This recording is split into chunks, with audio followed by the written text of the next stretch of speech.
Odds are you've seen the Purge movies, or at the very least, one of the 4 that have been released in theaters since the franchise debuted back in 2013. With the TV series also 1 season in, as well as a 5th film in the making, expected to be released in 2021, we started thinking about what would happen if the Purge somehow got passed in Congress. One night every year where virtually all crimes are legal, from murder to stealing, arson to God knows what else. For 12 hours, life in America is really no holds barred, anything goes. It would definitely be a scary time, especially if you've seen any of the movies, and life in America resembles anything even remotely close to that on Purge night. Today on Life's Biggest Questions, we're asking, what if the Purge happened in America? What's going on, guys? Welcome back to LBQ. I'm your host, Jared Bronstein, and before we get into it, let me know in the comments down below what you would do if all crime was legal for just 12 hours. I want specifics too. Don't just tell me you'd end a life. Like, I need a backstory, how, why, with what tools, and so on. You know, the good stuff. Alright, great. Now that I've shown my true colors, let's get into it.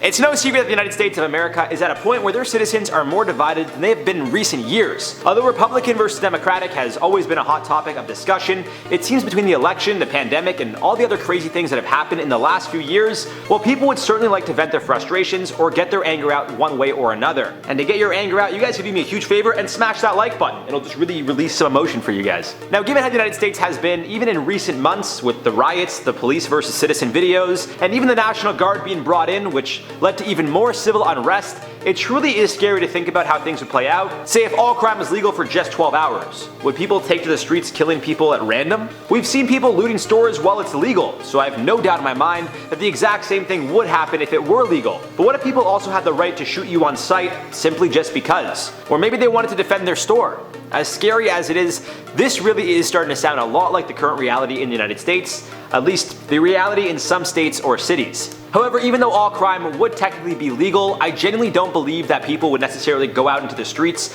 locked and loaded, ready to just end people's lives at random. Just because certain things are legal doesn't necessarily mean we do them, nor do we want to do them simply because we can. And when all is said and done, you need to live with your decisions for the rest of your life. So maybe you decide you want to see what it's like to kill someone, and you go out on the night of the Purge and you just do it. It's not like the next day you're not going to feel guilty knowing you took someone's loved one away from them, even though it was legal. We still have morals, beliefs, and emotions, and regardless if something is legal or not, we definitely still feel some sort of guilt. A great example would be someone who shoots and kills an intruder in self-defense. Thankfully, I've never been in such a position, nor would I think twice if my life is in danger, but that certainly has to stick with you to some extent. Even if it was fully legal and deemed appropriate because you acted in self-defense, I'd think consciously it may still take a toll on you. But it's not all about the killing. I'm sure, as we've seen this year, people will be more than willing to go out and loot various different stores and businesses, especially during a pandemic when people have either lost their jobs or have seen a significant decrease in their income or workload due to everything that's been going on. But you'd have to ask yourself, is a 50 or 60 inch TV from Walmart really worth the risk of potentially getting attacked or even killed? Even if you went with a big group of people, one person with an automatic weapon can certainly do a lot of damage, which leads me to believe most people would opt to go with the safe option of maybe locking themselves up in their homes,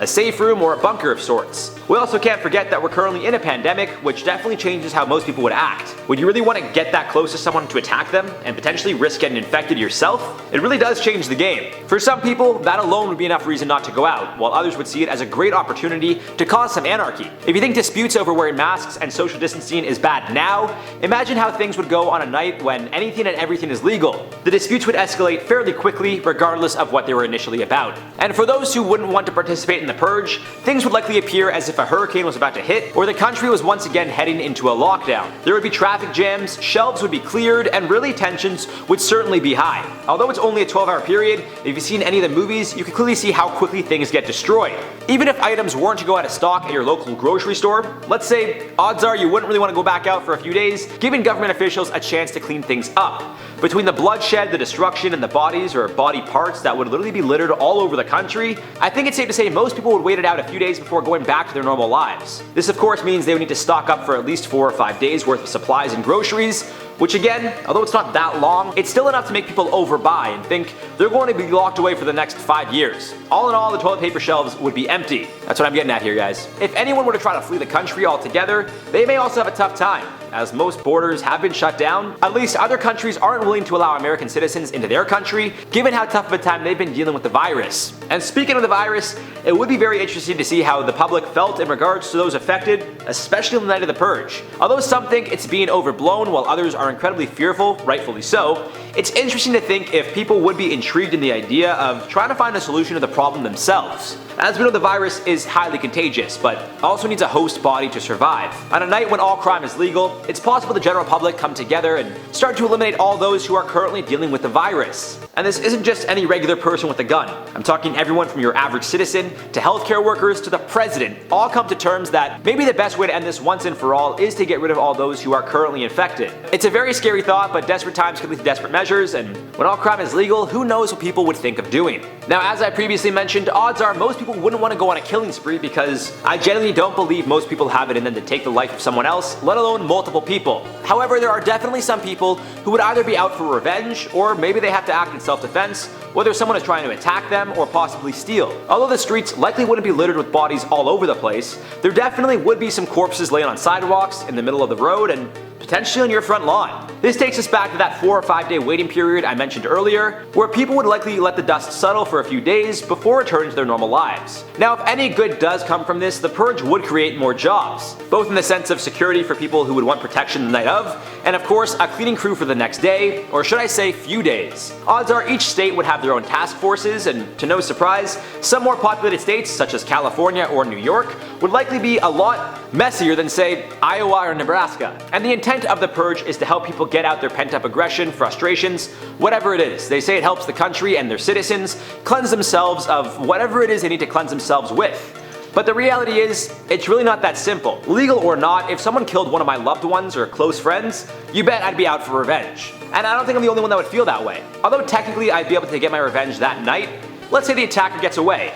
I'm not going to sit on that emotion, which would likely be intense rage, for an entire year, waiting until I could kill the person legally on purge night. What I'm getting at is, the purge wouldn't cleanse people of anything, and all in all, most who would partake in the killing would likely feel incredibly guilty for the rest of their lives. Those who lost someone would likely take it upon themselves to retaliate, regardless if it's legal or not, which would likely only increase murder and violent crime rates in the country tenfold. Although the themes of the films are clearly about class disparity, which, with the rich pretty much hunting the poor for sport, in the real world, it just wouldn't work that way.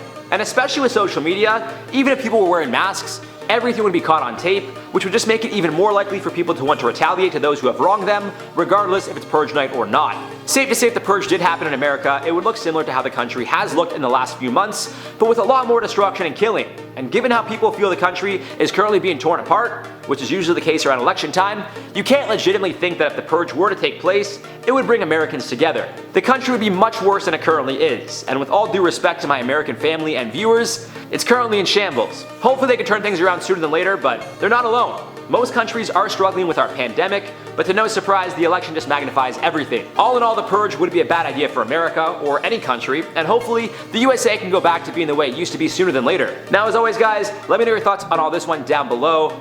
If the purge was legal for 12 hours, anything, all crime, you can do whatever you want. Let me know in the comments down below what you guys would do. If you guys enjoyed these videos, be sure to subscribe. But for now, let's use some comment replies from the video. What if Earth entered a black hole in 2021? Lord Noel 1 said, I see you went with the original look for Ash Ketchum. Nice choice. Personally, I'm going for a Warlock. Thank you. I committed to the costume for Halloween, so I was Ash Ketchum, gotta catch them all. Warlock, just like a general Warlock. I used to play World of Warcraft, so I think Warlock with like an imp or like a Voidwalker or any, a succubus, like that's Warlock that I think. Maybe you're thinking of a different one, like I don't know, like D&D or something, Magic, the card game, I don't know, let me know. Blue Power Ranger said, me and the squad would pull up and push the Earth back in place. Hey, if you guys ever need another Power Ranger, I always wanted to be one, so like, holla. Owen Zeke said, what if Jared Brostein pants ripped again? I kind of like the last name Brostein, because I'm a huge bro. But I don't think they're going to rip again. Like, these pants are pretty, I got to back it up a little bit here because the camera's a little tight, but these are like some like joggers. These aren't ripping. I can do whatever I want with these bad boys. And I wear sweatpants a lot, and I don't really wear tight jeans. That's like the only pair of tight jeans that I had, and that's why I don't wear them, because when I do, they rip like that. So probably won't happen again, but if it does, hopefully it'll be on camera. Anyways, guys, that's all for this one. I've been your host, Jared Bronstein, and we'll see you guys soon. I don't want to say I love you. Maybe I will. Love you. Bye.